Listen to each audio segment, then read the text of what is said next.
Ok,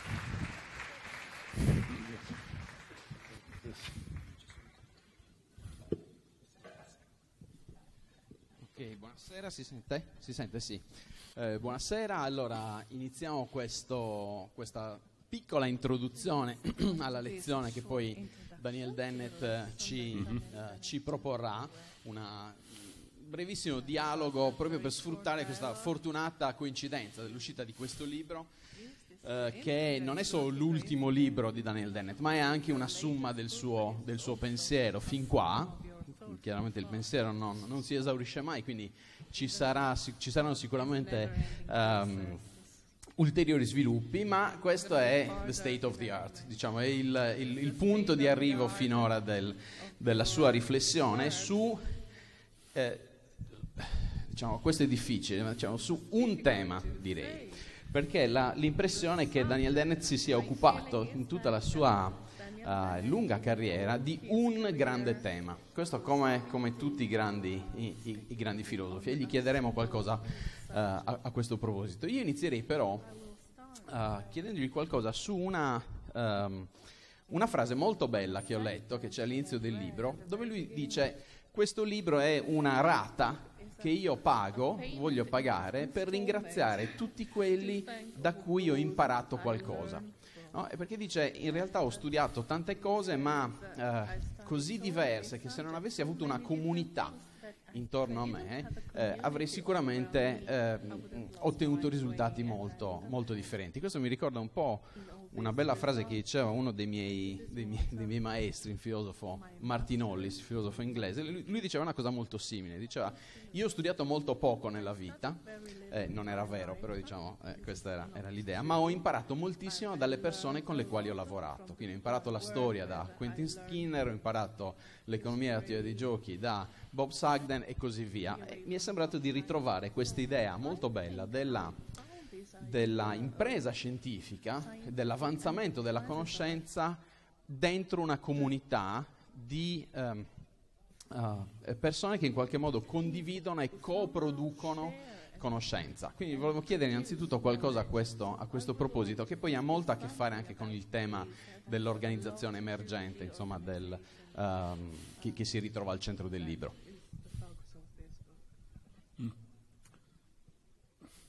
Good. You want me to talk about? Yeah, this idea of knowledge as a product of community work. Perhaps an anecdote. You need the. Yeah.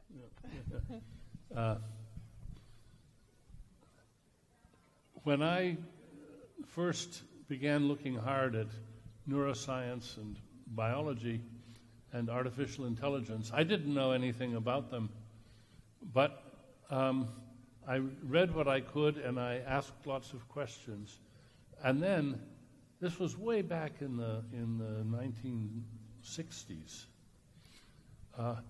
the people in the field that I talked to were so surprised that a philosopher wanted to learn about their field that they were very generous in giving me private tutorials, in effect, on their work. So, although I never studied neuroscience, computer science, psychology, evolution in the classroom, I've had a world-class group of tutors and mentors. Allora, parlando di neuroscienze, di biologia e di intelligenza artificiale, io ho cominciato in un modo un po' insolito. Ho iniziato facendo delle domande agli specialisti di questi campi. Era il 1960 più o meno, e queste persone erano molto stupite davanti alle mie richieste, perché io ero un filosofo e volevo sapere di cose che non riguardavano espressamente o specificamente il mio lavoro. E quindi praticamente io non le ho studiate queste materie, ma ho avuto la grande fortuna di avere delle lezioni private, di fatto, dagli specialisti, dagli esperti maggiori al mondo di queste materie, di neuroscienze, di informatica, di psicologia, per esempio.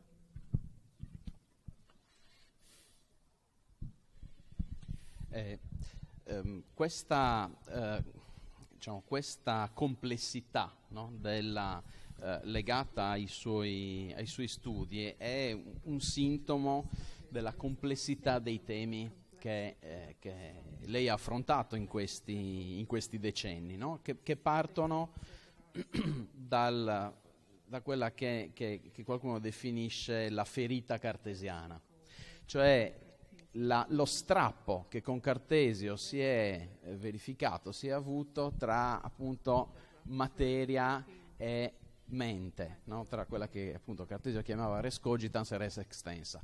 La meraviglia suscitata dal potere della mente in Cartesio era così grande che lui dovette necessariamente ipotizzare una natura differente rispetto alla materia, quindi la mente non può essere fatta di materia. Questo è il punto di partenza dell'analisi di Dennett ed è anche il punto di partenza del libro, e questo tema poi si articola in sfaccettature molto differenti, per cui lui tocca la teoria, questo che si chiama il problema mente-corpo, l'evoluzione, la religione, fino all'emergere della coscienza. Che cosa unisce, vorrei sapere appunto da Daniel Dennett, tutti questi elementi?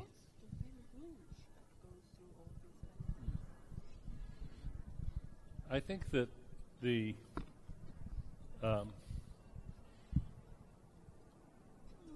single thread actually is very close to Descartes, Cartesio. The idea that our minds are somehow miracles or supernatural, that they are mysterious, or in religious terms that we have an immortal soul. This idea is an extremely ancient and popular idea, and an idea that many people just hate the idea of giving up on this, on the miraculousness, the supernatural nature of the mind. But they're wrong. The mind is what the brain does, and we're discovering every day new features of how to explain that your mind is your brain, with no residue. There's no other thing, no magical mystery stuff. So Descartes was wrong, but it was a brilliant error, and it's been hundreds of years that we've tried to find an alternative to Descartes. Allora, parlando di questo legame, l'idea di Cartesio era quella che la nostra mente producesse dei miracoli, pensando, e che avesse un che di soprannaturale il prodotto della nostra mente. E per chi invece è religioso ed era religioso, la produzione della mente ha un che veramente di straordinario, no? di ultraterreno, e l'anima e la sua immortalità lo stesso. Questa è un'antichissima idea che ci arriva, però quello che succede, considerando anche gli studi recentissimi, è che si è arrivati a un'identificazione tra la mente e il cervello, che sono in pratica la stessa identica cosa. Quindi non c'è assolutamente magia, non c'è nulla di soprannaturale in questo. Ovviamente però Cartesio aveva affrontato il problema in una forma straordinaria, e quindi ci sono voluti secoli di pensiero scientifico per arrivare a conclusioni diverse. Una ultimissima domanda. Non voglio spoilerare, come si dice oggi, la fine del libro, che si legge veramente quasi come un giallo, però vorrei che Daniel Dennett ci dicesse una parola che possa in qualche modo darci un'intuizione, quantomeno, della sua soluzione a questo dilemma. Diciamo, come siamo arrivati dai batteri a Bach, no? Questo è come la mente ha potuto in maniera così straordinaria evolversi attraverso quello che Darwin chiamava mutazione e selezione, ma anche, lui dice, attraverso questo processo attraverso il quale la mente si dà degli strumenti per pensare, come si autoattrezza per pensare. Ecco, vorrei che ci dicesse qualcosa a proposito di questo. Yes. I would like to tell you, and that's going to be one of the main themes of my talk. I'm going to try to answer your question in my talk. And I will use the idea of family values as an example, but to show you how this amazing transition from simple organisms to us, how that happens. From superorganism to? From simple organisms to human beings, to thinking people like you and me. Allora, questo sarà l'argomento della mia presentazione tra poco, e che partirà dai cosiddetti valori della famiglia, per spiegare tutti questi passaggi e dimostrare come si è arrivati dai batteri, dagli organismi minuscoli, agli esseri umani. Ciò che noi siamo, lei, io e così via. Io mi fermerei qua, non toglierei altro tempo alla lezione di Daniel Dennett, che ci intratterrà, come avete letto, su questo tema, che appunto che è un po' una scusa per la sua presentazione, che affronterà temi, diciamo, molto più ampi. Il titolo è I valori della famiglia sono in estinzione. Quindi io lascio subito la parola a Daniel Dennett, lo ringrazio per essere qua e ringrazio anche voi per essere intervenuti. Grazie. Thank you. Thank you.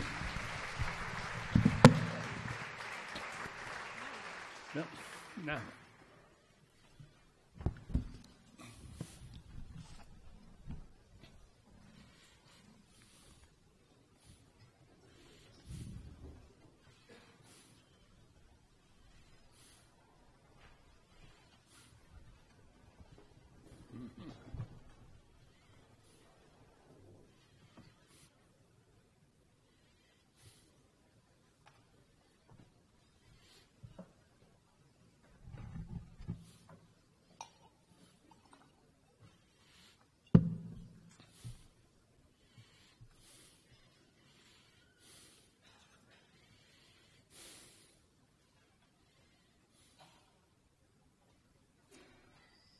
While he's setting up, let me ask you all a question. Are you here with members of your family, or are you here alone? How many of you are here with members of your family? How many are here alone? How many of you know more than 10 people in the room? Now I have another question for you. Are you afraid right now? Are you afraid you're about to be killed? Is there anybody here who's afraid you're about to be killed? By those sitting around you? No. I'm not afraid. You're not afraid. No other species could do this. If we put this many chimpanzees in a room that didn't know each other, they'd be screaming with terror. They would be trying to kill each other. They couldn't do it. And here we are. Our hearts aren't racing. We're calm. It's okay. That's an amazing thing about us. As I say, chimpanzees have such strong family values that they cannot relax in the company of their non-family chimpanzees, the way you're doing right now.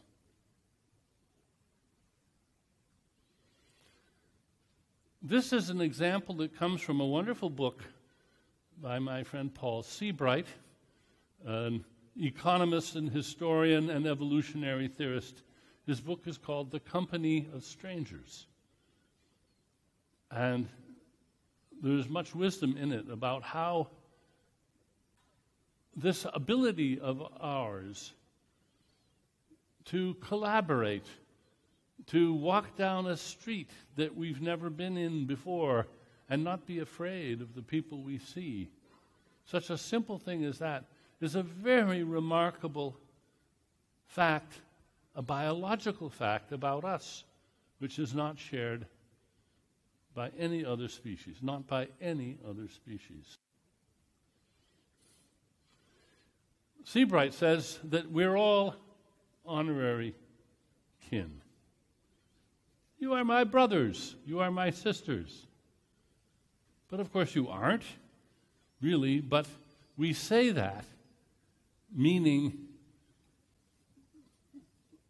you're safe, we're together, you don't have to worry, we're not enemies. And the fact that we say you are brothers, we are brothers, we are sisters, that shows that family values lie at the base of all human cooperation. But family values can also be a problem, as Saverio was mentioning. For instance, it's a particularly big problem in Africa. Family values in English in America is a sort of code word for very conservative thinking that is opposed to gay marriage, to abortion, to all the changes that we've seen in the last 50 years. And they want to return to old-fashioned family values. Well, family values are a big problem in Africa because they're too strong. Nepotism is a way of life in many African countries. They don't see anything wrong with it. And so if you are an intelligent and competent African person who gets a good job or becomes elected to some office, all your family members expect you now to provide jobs, to take care of them, because we're family, and family is more important than the state. It's one of the most powerful sources of corruption and mismanagement in Africa, and may I say, in the United States right now. The nepotism at the highest levels in the United States right now is one of our biggest problems. Well, but now we might want to say, are the Africans wrong or are we wrong? And in particular, how did we get into this position? One of my favorite sayings is that everything is the way it is because it got that way. This was said by Darcy Thompson, a British evolutionary biologist, many years ago. And I think there's a lot of wisdom in that. If you want to understand a problem today, figure out how it got that way. So that's mainly what I'm going to be talking about today. This is an outline of my talk. First, where do family values come from? How do they arise? Then, will they evolve or go extinct? And should they evolve or go extinct? These are the questions that I'm going to deal with. So let's start with the first. Where do family values come from? And I'm going to take a long-distance view. A very long-distance view. This is my favorite picture of the great tree of life. I'm sure you can't read it in the back row, but let me just point out how to look at this diagram. Let's see. Here, around the edge, that's today, that's the present. Here is the beginning of life on the planet 3.5 billion years ago. So as we go out, we're going from the earliest life to today. Today, there's bacteria and eukaryotes. All of these are eukaryotes. And here's the plants. Here's the spiders and the insects, the fish, amphibians. We're into the vertebrates here. Here are the mammals. And way down here we have us. Very recent.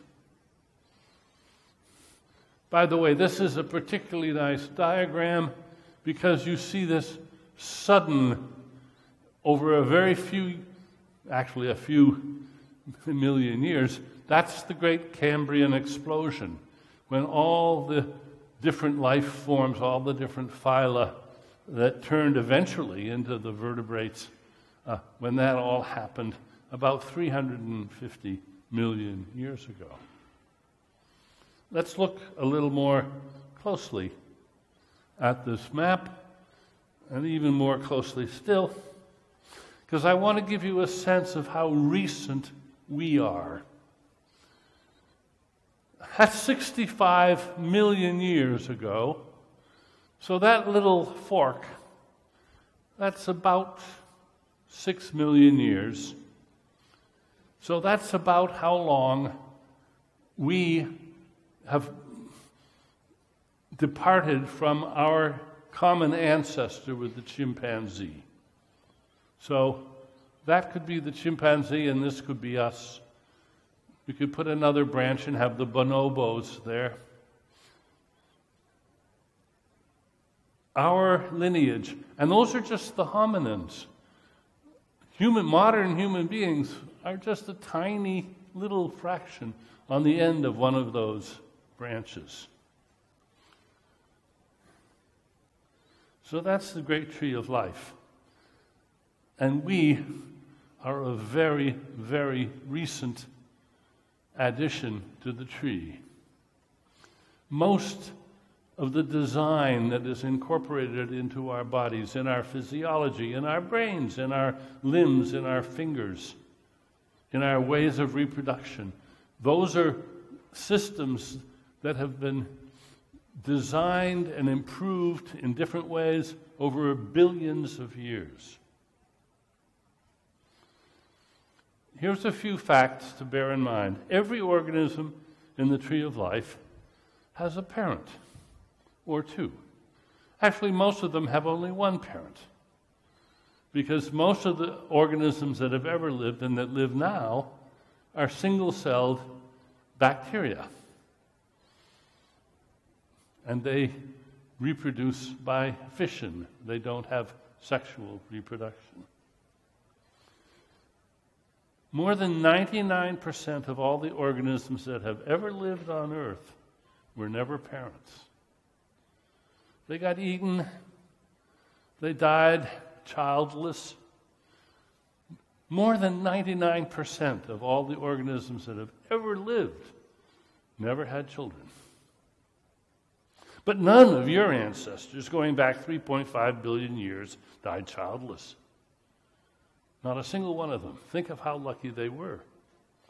How lucky you are to be here. So you should be grateful to your parents and your grandparents and their parents and their grandparents going back 3.5 billion years. A long line of winners. You can't have winners without losers. And most of the creatures that have ever lived have been losers because they didn't happen to have a design as good at getting them through life as their conspecifics, as their relatives did. So it's not surprising that we care for our parents and our children. But many species don't care the way we do. Think about salmon, for instance. They're famous for pouring every last bit of their energy into fighting their way up their streams, their rivers, to their places where they were born so they can lay eggs, and if they're males, to fertilize their eggs, and then they die. They die as soon as they've laid their eggs, and they never see their offspring. Or think about lions. Lions typically kill the cubs of a lioness with whom they want to mate. That is, a lion will deliberately kill the cubs of a lioness so that she will go into estrus sooner, so that a mating opportunity for him will come sooner. But not just lions, chimpanzees. Chimpanzee males sometimes grab an infant chimp from its mother and eat it alive right in front of the mother. Now, you may have read that chimpanzees have morality. That's not true. The cruelty, the viciousness that is actually observed in wild chimpanzees is seldom discussed by those who study them. But if you want to read a good book on it, you should read Wrangham and Peterson's book, Demonic Males, which will fill you in on the amazing details of male apes. And of course, I look out at this audience and I see quite a few male apes. I'm one myself. We are, after all, cousins to the chimpanzees and the bonobos, closer to them than to the gorillas and the orangutans. So this is where family values come from. Originally, it's part of our genes. So how did they arise? How did we get from the state of nature to civilization? How did we make that great leap? Here's the wrong answer. Technology is a gift of God. After the gift of life, it is perhaps the greatest of God's gifts. It is the mother of civilizations, of arts, and of sciences. That's Freeman Dyson, famous physicist. And Freeman is right about everything except the first sentence. It's not a gift of God. And yet it is the greatest advance, the greatest gift that evolution has given us. So what's another answer? Well, we can look to Thomas Hobbes in his famous book, The Leviathan, back in the 17th century for an answer to this. Hobbes, I think, was right. He pointed out that in the state of nature, life is famously, he said, nasty, brutish, and short. And so,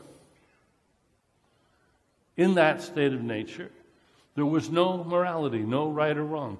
And I think if we look at nature today, we see, yes, fish eating other fish, birds eating fish, other birds eating those birds, lions eating gazelles, nature red in tooth and claw, as one sometimes says. There's no immorality there. The state of nature is an amoral world. We human beings have created morality. It's something of ours that has really almost nothing to do with the rest of nature. We created values, including family values. But how did we do this? Not by acts of intelligent design until very recently. And this is perhaps the most important point that I want to get to. Now, according to Hobbes' Leviathan, the way we moved out of the state of nature was by creating a social contract. Some of our pre-civilized ancestors got together, and how they did this, Hobbes was not very clear, but they decided, I guess they had language, they decided that they would be happier, life would be less nasty, brutish, and short if they would form an association and have some rules and create a social contract. And that was the birth Hobbes said, not just of the society, the state. It was the birth of right and wrong themselves. Before the social contract, according to Hobbes, there was no right or wrong. There was just the amoral world of the state of nature. Well, that's a lovely story, but that's not how it happened. But it is a lovely story, and I want to stress this. Hobbes, I think, does capture in outline what I would call, in my new book, the free-floating rationale of civilization. It's the reason that civilizations have prospered. Is this my microphone that's doing that? Or something else? It's not that people figured out in historical times the social contract that Hobbes describes, but that human populations over time developed a social contract, and it happened so gradually that nobody noticed that it was happening. Now, this is evolution by natural selection, but not just of genes.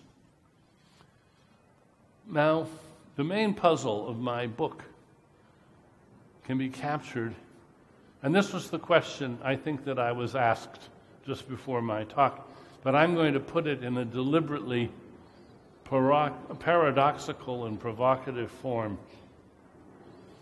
How can a process with no intelligent designer create intelligent designers who can then design things that permit us to understand how a process with no intelligent designer can create intelligent designers who can then design things? It looks like it might be as impossible, but no, it's not. Explaining how this is answering this question, oh my. Answering this question is what I will do with the rest of my talk. Are we able to carry on? Should we carry on? Okay. So the question is culture different? Did culture evolve by Darwinian processes? Or did it arrive in some sort of Big Bang? Morality evolved slowly, gradually, like all the other treasures in the world. So this is the cover of my book, now in Italian, as you've heard. And one of the, yes, I guess there's maybe some standing room to the sides if you want to move. I'll give you a chance to move. And I'll let you look at this, one of my favorite slides, while you move.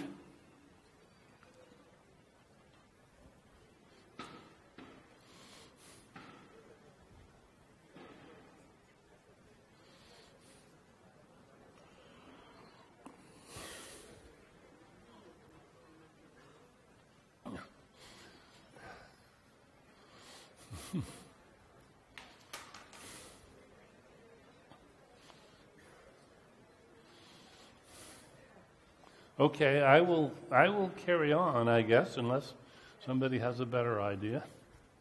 So what you see on the left is a termite castle made by Australian termites. What you see on the right is, of course, Antoni Gaudi's famous Sagrada Familia in Barcelona. They look very similar. Even on the inside, they look very similar. They are remarkably similar structures. Two artifacts made by animals. The one on the left is made by termites. The one on the right is made by Gaudi. They are profoundly different. Termites are clueless. They are not intelligent. They don't know what they're doing. They don't understand what they're doing. They don't have blueprints. They don't have policies. Each termite does its mindless little thing, and there's no boss. There's no king termite. There's a queen termite, but she doesn't order them around. The termites, this is nature's way, bottom up, uncomprehending competence. Gaudi is just the opposite. Charismatic genius. He's figured it all out. He's got blueprints. He's got manifestos. He's written out the rules and the principles. He's thought it all through in advance. This is the difference between Gaudi, the top-down, intelligent designer, and the termites, the bottom-up, lacking intelligence, but nevertheless making a design. And so where does that design come from in the case of the termites? From evolution, which is itself a mindless process. So we have bottom-up evolution churning away without any foresight, without any intention, without any comprehension, making things which eventually can make a Gaudi. And then a Gaudi can make the Sagrada Familia. And Turing can make a computer. And Newton can make the Newtonian physics, and Einstein and so forth. That's how intelligent designers come into the picture. But now here's the puzzle.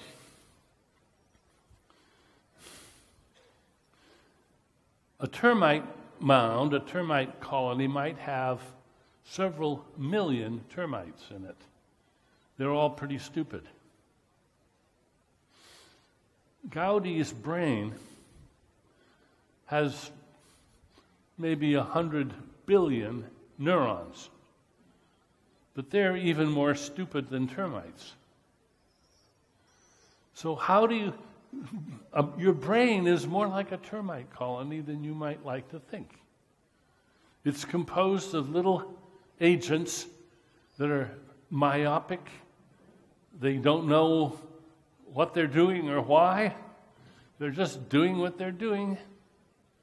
And yet somehow, if you take enough of them and they get together, they can design a human mind like Gaudi's or like yours.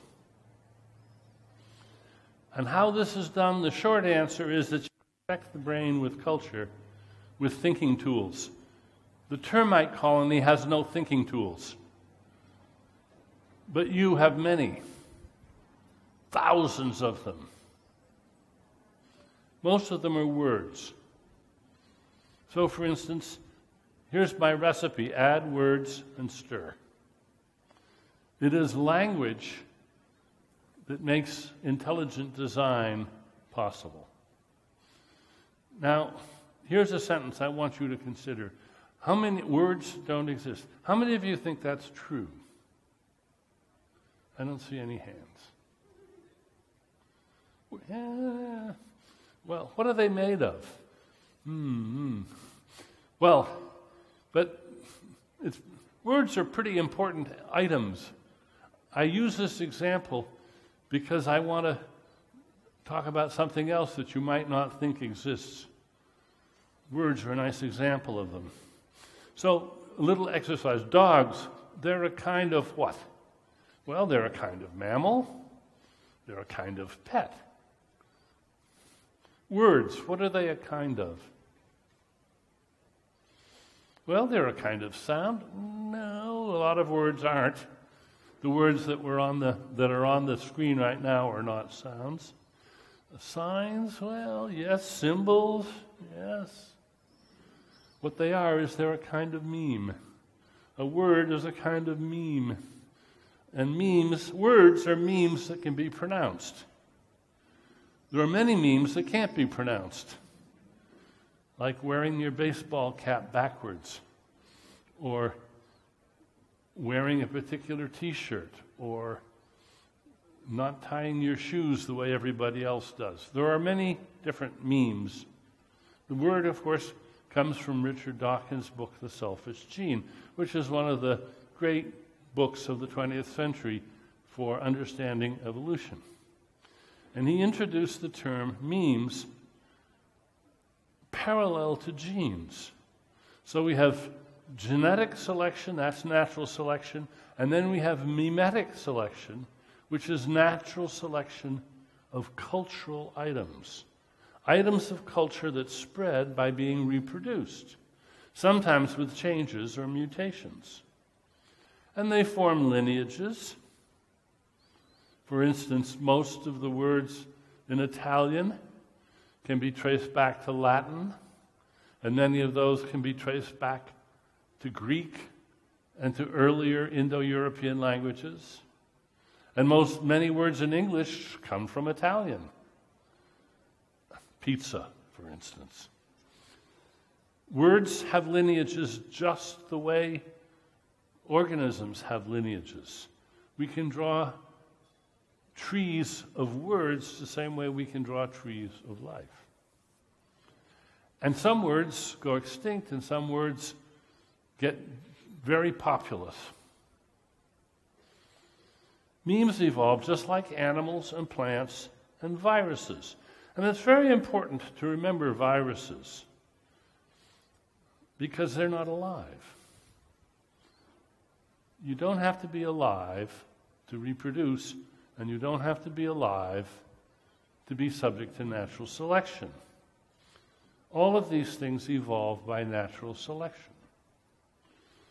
Now, viruses depend on living cells to reproduce.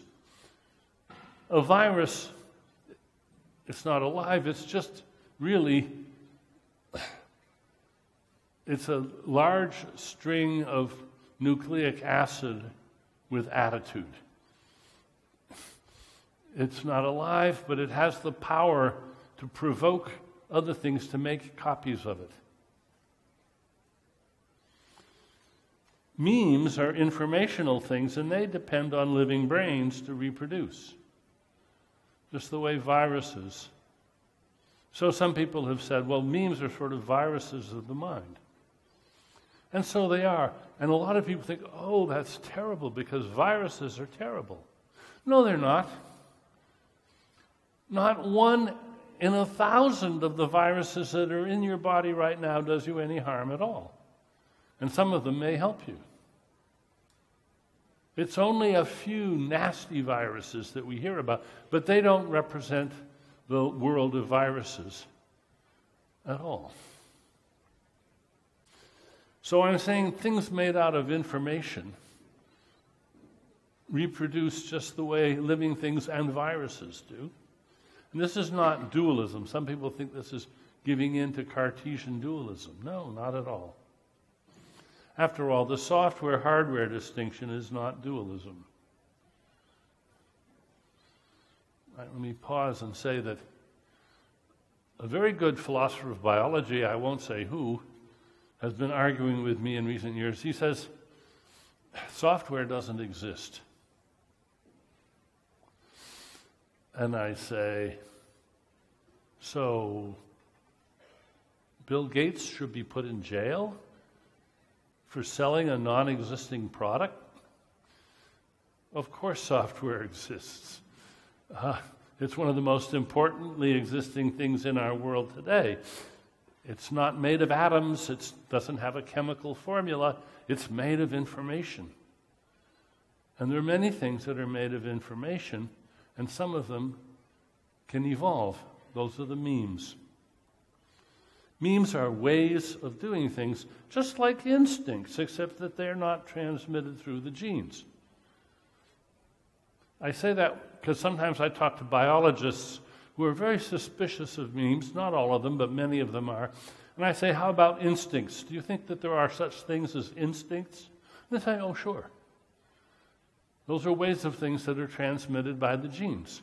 I say, well, memes are ways of doing things that are transmitted through perception, not through the genes. How did cultural evolution arise? Well, first we had the genetic information highway, that's your genes. You get a lot of information from your parents through your genes. That's obvious. But there's a second information highway, And that's instruction. Not through their genes, but through growing up, being in contact with your parents. And this is social learning. It depends on two things: prolonged infancy and imprinting on parents. You know the famous experiments with the geese. When they hatch out of their eggs, they start following the first big moving thing they see. That's mama. That's an instinct that they get from their genes, which means that they spend a lot of company with mama. And they learn from mama, and that's transmission of memes, not genes, of animal traditions, as some would say. Salmon cannot transmit any cultural learning to their young because they never see them. Now, what's the most striking difference between these two female apes?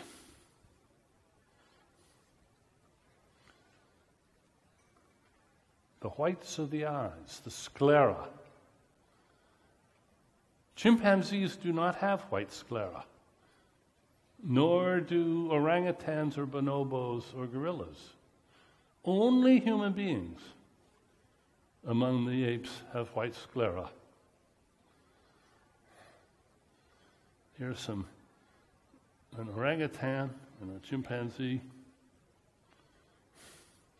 What does this make possible? Gaze monitoring. Well, gaze monitoring is possible in species without white sclera, but it's much harder.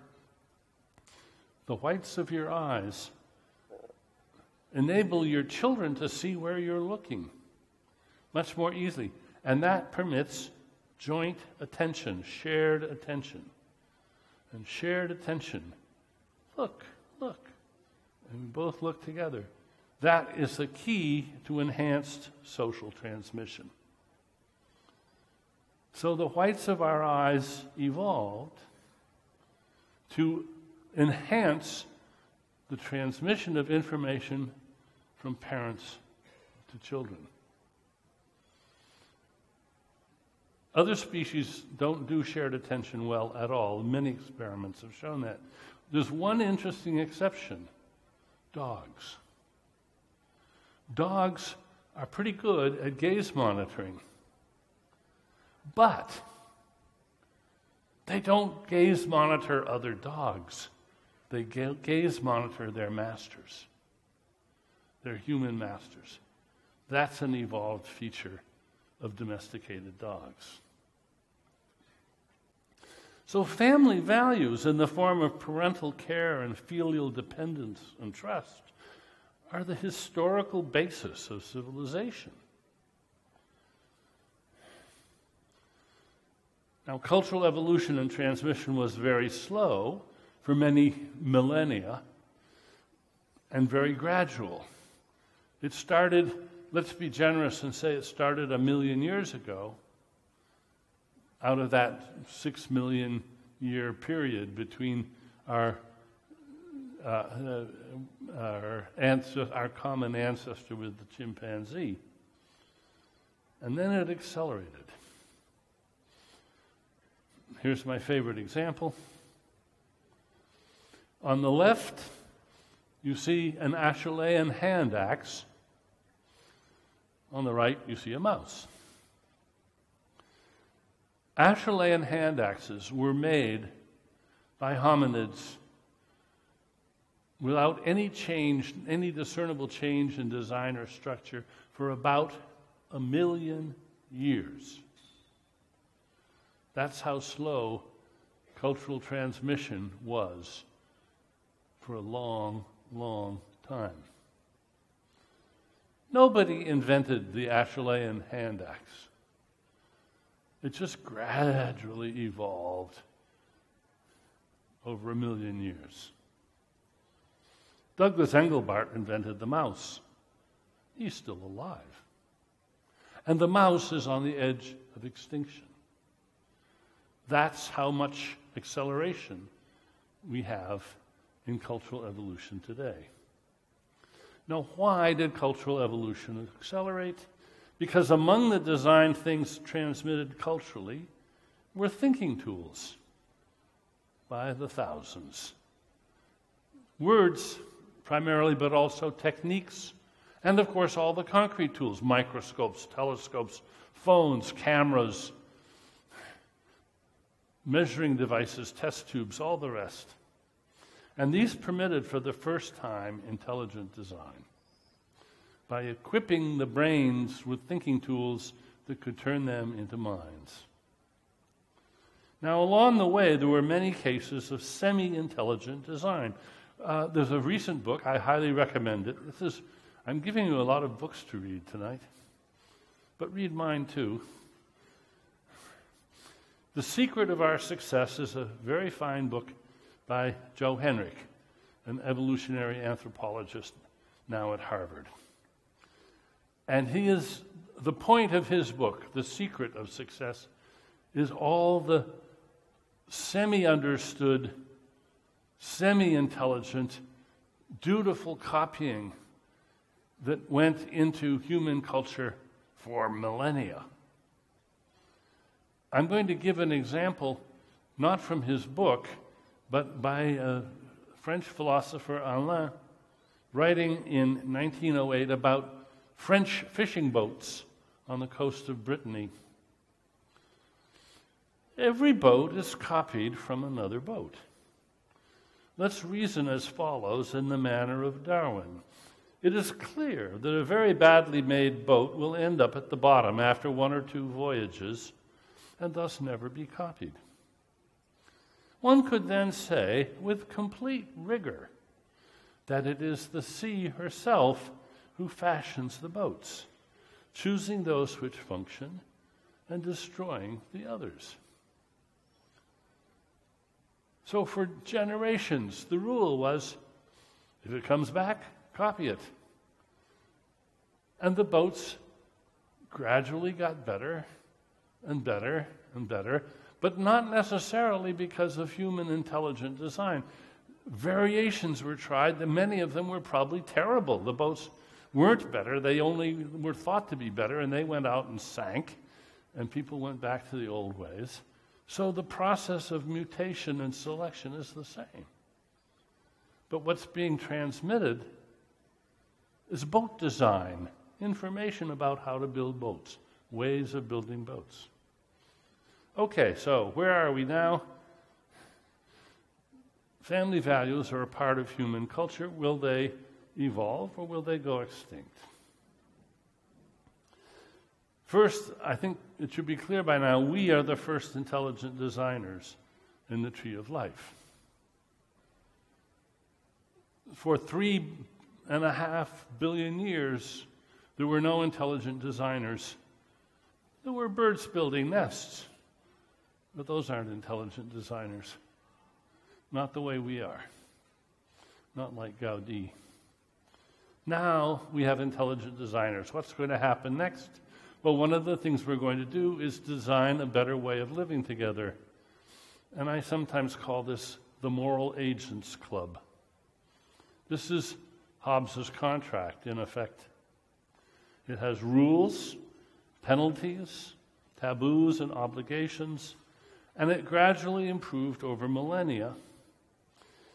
Now, how many of you would like to live with Old Testament morality today? Anybody? I don't think so. It was improved, and this was and is by intelligent design. The improvements we've made since the Old Testament are improvements rendered by intelligent design. Now, this perspective is foreshadowed by Hobbes and the other contractarian theories. We created moral good and evil when we formed the social contract, says Hobbes. We recreated moral responsibility at the same time. Now, is moral responsibility real? There's a lot of discussion about that right now in the free will literature. And I say, yes, it's real. It's as real as dimes and dollars and doctors and euros. These are social constructions that are perfectly real. We created language, but we didn't do it intelligently. It just grew on us. Language created us, you might say, by cultural natural selection, by mimetic evolution. And family values are thus a human artifact. They're more natural than artificial, but they're in between. They're partly what we get from our genes and partly what we've gotten from millennia of semi-understanding and then eventually understanding cultural evolution. Morality is a social artifact, like language. Not intelligently designed at the outset, but evolved.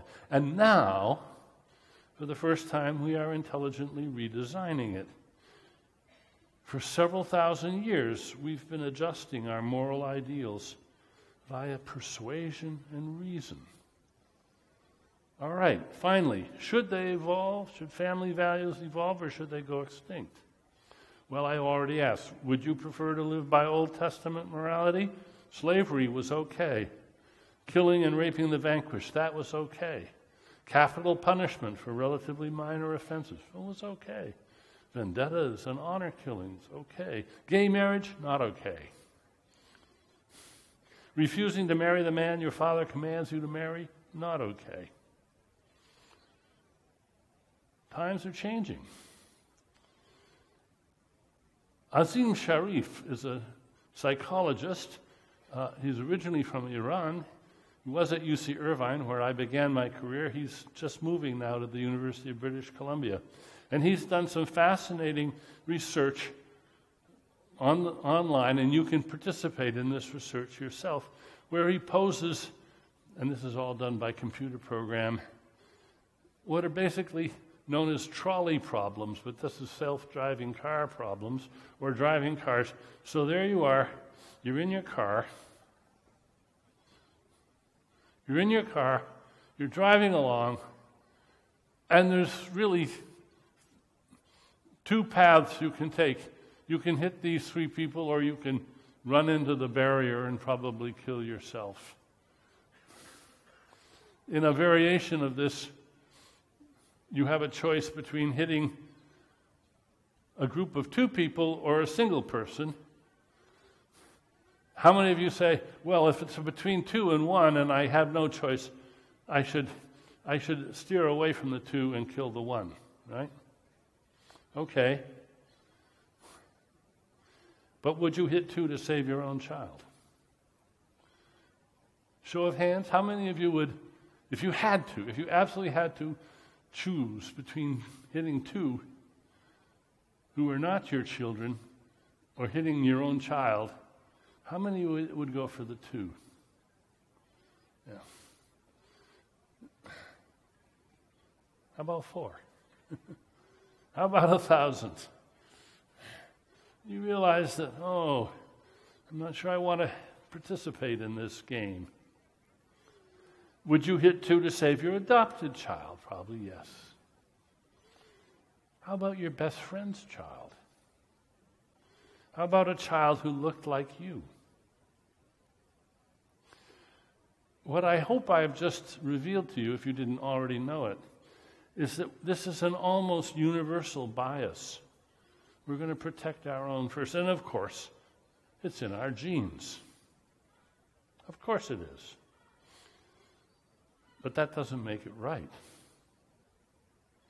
But it does suggest that there may be really good reasons for it. Mother Nature's reasons.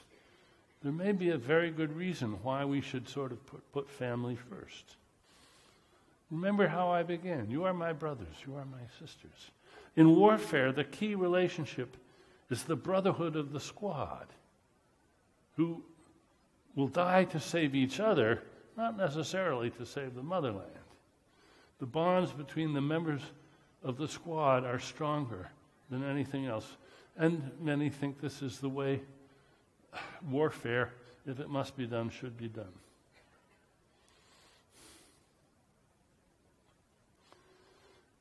Another question for you. If you knew or strongly suspected that your son or brother had committed a terrible crime, would you turn him in to the police? Just think about it.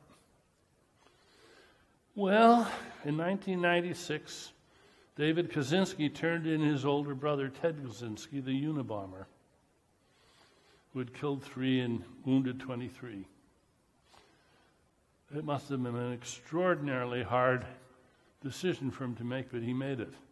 And I went searching on the internet and found lots of cases. Well, not hundreds, but enough cases that and of course they're rare enough so they make the news. They make it onto the internet, of parents turning in their sons and daughters for crimes, of sons and daughters turning in their mothers and fathers. It does happen. Should it? Is this one of the areas where we should dilute family values? Those are questions, but I'm not going to give you answers. And I'm not going to give you answers for 2 reasons. One, because I don't know the answers. And besides, you shouldn't listen to me about that anyway. The process that will answer these questions is political, not philosophical. We, you, all, and I, and all of our fellow citizens are the ultimate arbiters of values. Not God, not experts. Vox populi, that is what should decide. It is our duty to inform those voices. And that is why this Legende Metropolitano is such a good project. Thank you very much for your attention.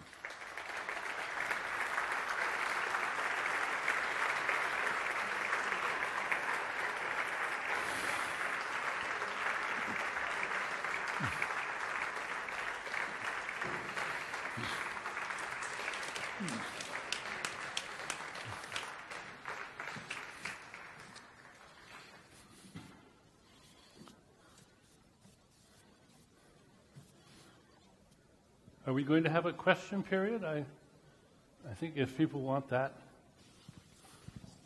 I'm prepared to do this, but we're going to have a microphone out there for the...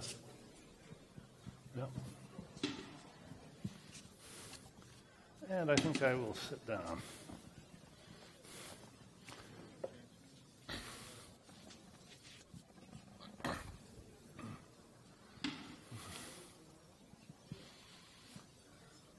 Oh, can we turn up the house lights so I can see people? Is it possible to see the audience?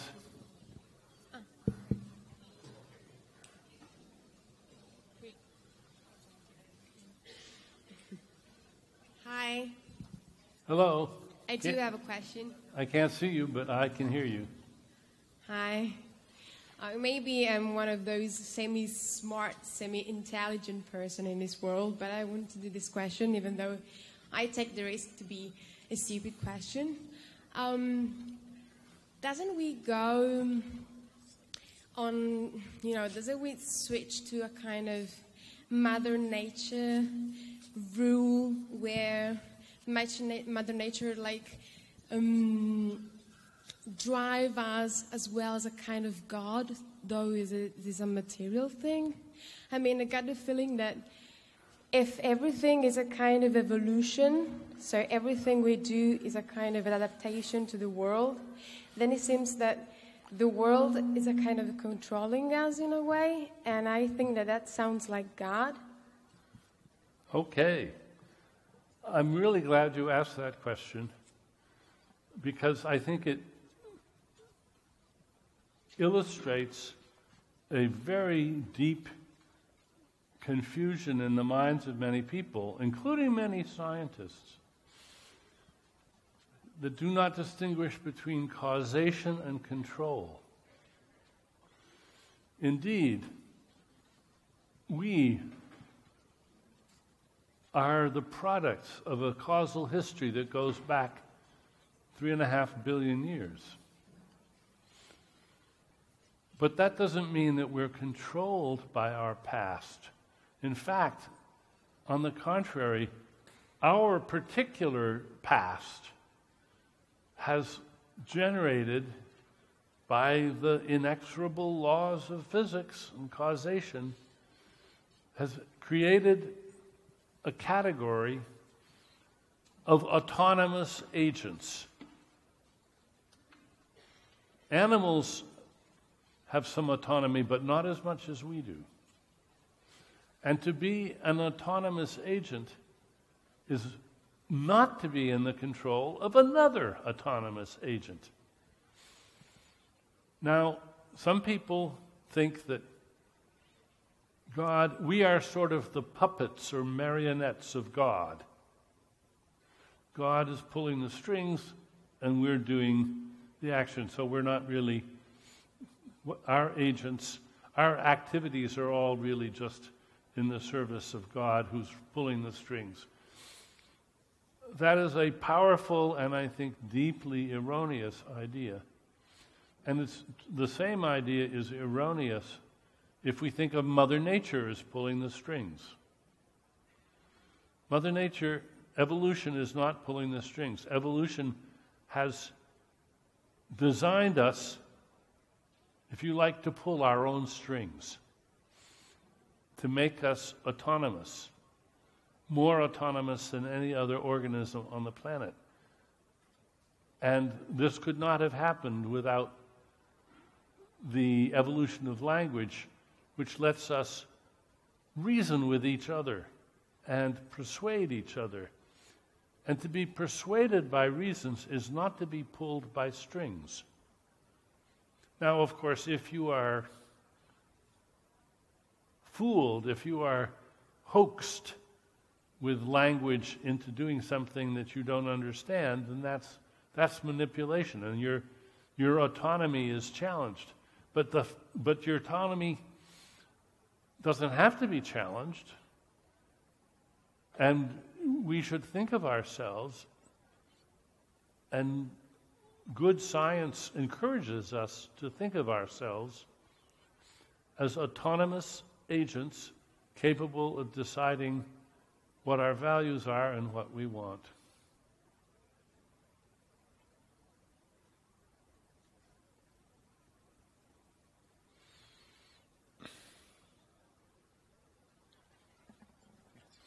I would like to start by saying that sometimes it is difficult to give names and even to understand what a name means. And a bird passing by just pooped on my head, so I'm questioning all my values right now.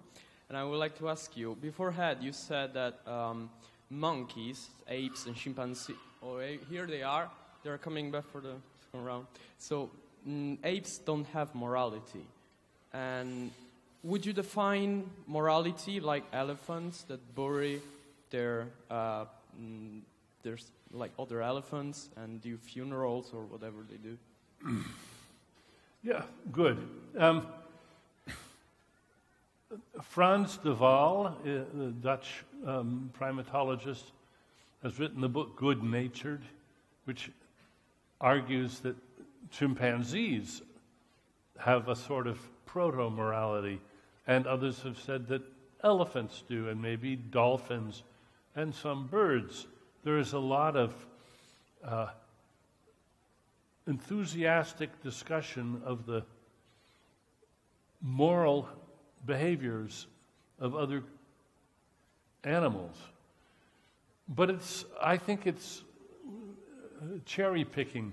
Yes, there are clear signs of tenderness and devotion and loyalty and care, but that's not morality. It's not morality until you have reasons for the actions you take that are enlightened by your ability to imagine the alternatives.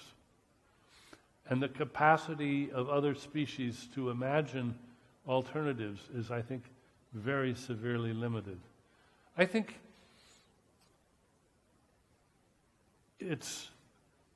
there is a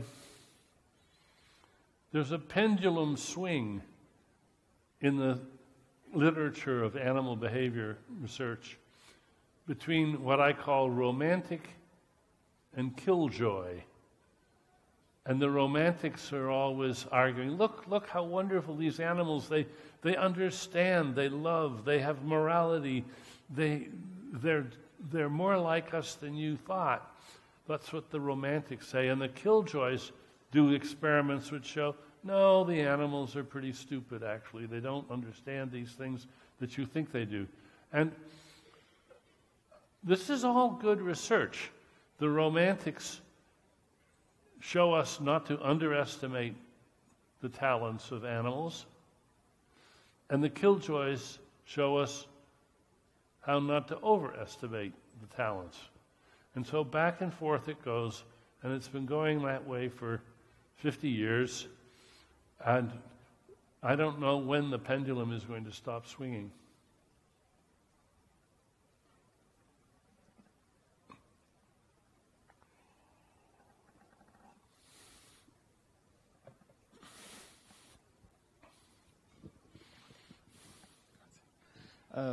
I would ask if violence as a task in the development of the evolution in the language, in the spreading of language, and in the spreading of cultures, and in the competition between cultures and different cultures, maybe between different nations in the world, and how violence can be,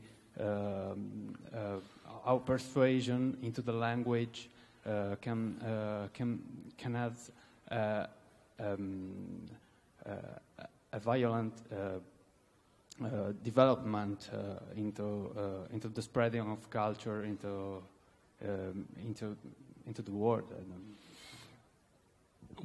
Okay, I think that violence has a long history in the competition between different human groups. Set aside all other organisms for a while. And in the early days, it was probably very much like the violence we see between bands of monkeys or chimpanzees today, very much based on the local group, the tribe, the family, and often very vicious.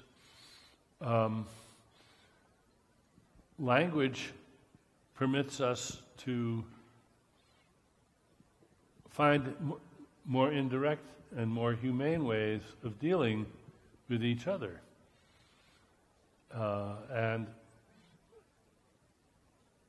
But there's always competition.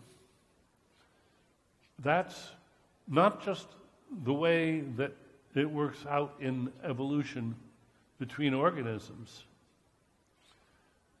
It's how things happen in your brain. There are competitions going on in your brain right now. At every moment, the problem your brain faces is, what do I think about now? Do I listen to him or do I think about something else? Should I think about a reply? Should I go home? Should I think about a friend of mine? All of these competitors are vying for control of the workspace in your brain. So competition is nature's way of achieving control.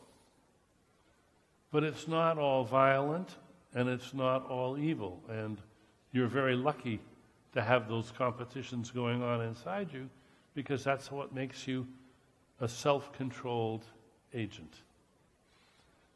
I think that language is mainly a benign alternative to violence, although, of course, language can itself be violent. It can be very hurtful. It can be cruel. And we see that every day.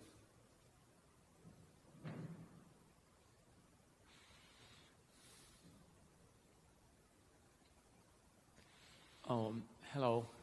Back to the example of autonomous driving.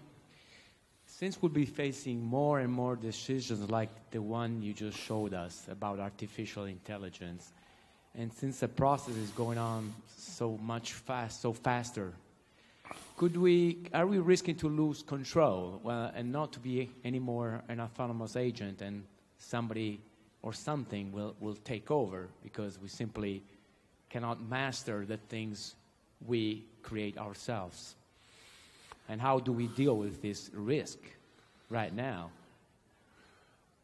Oh, I'm so glad you asked that question, because the title of my book in English is From Bacteria to Bach and Back. And the last chapter is about how we risk losing control of our own technical achievements and becoming so dependent on them that we are no longer autonomous. This is a very real issue. I think there are important steps that we can take now, and we had better take now, so that we remain in control of the things we want to control. With driving, we're probably better off leaving the control of the vehicle at speed to technology. It's already much, much safer than we are at driving cars. And if we can save thousands of lives a year and save thousands and thousands of hours of our own time, which we can devote to other more pleasant activities, by turning the driving over to a machine, we should. But that leaves the question of where do you want to go? I don't think we want a machine deciding where we want to go, to take a very simple example.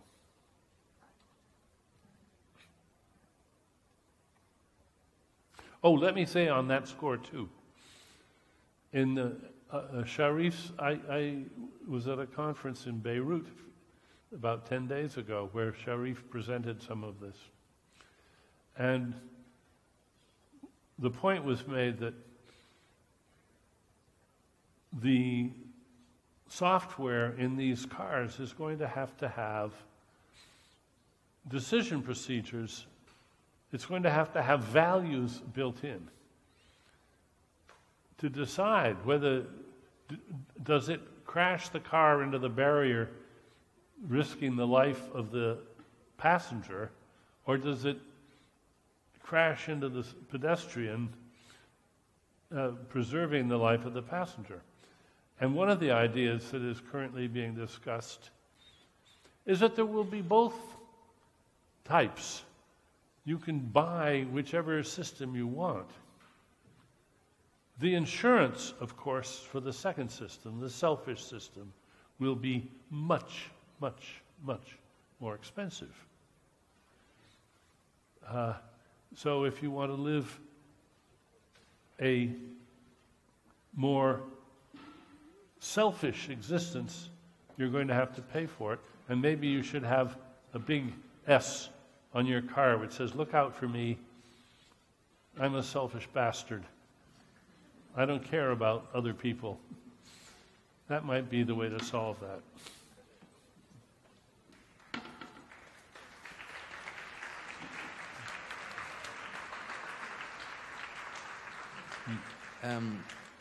Hello. And so, since we spoke about values in machines, do you think that machines will ever be able to use memes? Or do you think that it is a capacity that is strictly related to biological agents? Oh, yes, I think memes, we're on the verge of it in a rather trivial way. Songs, popular songs, those are memes. And there's already software out there that is trying to analyze the songs that become most popular, to see what musical properties they have that make them popular. And there may come a day when artificially intelligent systems compose music that is then chosen by artificially intelligent music services like Spotify and Pandora and so forth. And you might have a song that became very popular without anybody hearing it. It would be very populous, have a huge population explosion on the internet, even though nobody was listening to it. It's an outlandish possibility, but it could happen.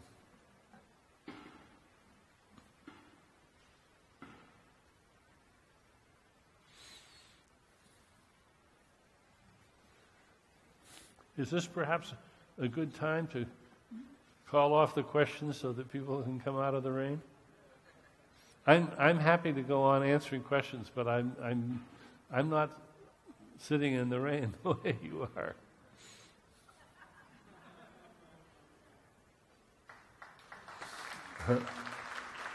I think maybe that's it.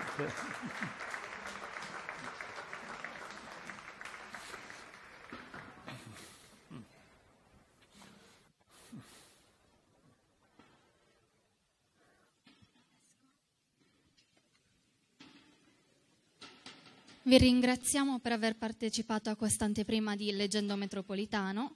Per tutti coloro che vorranno acquistare il libro, il signor Daniel Dennett sarà lieto di firmarlo. Vi ricordiamo che il firmacopie è allestito all'ingresso. Grazie.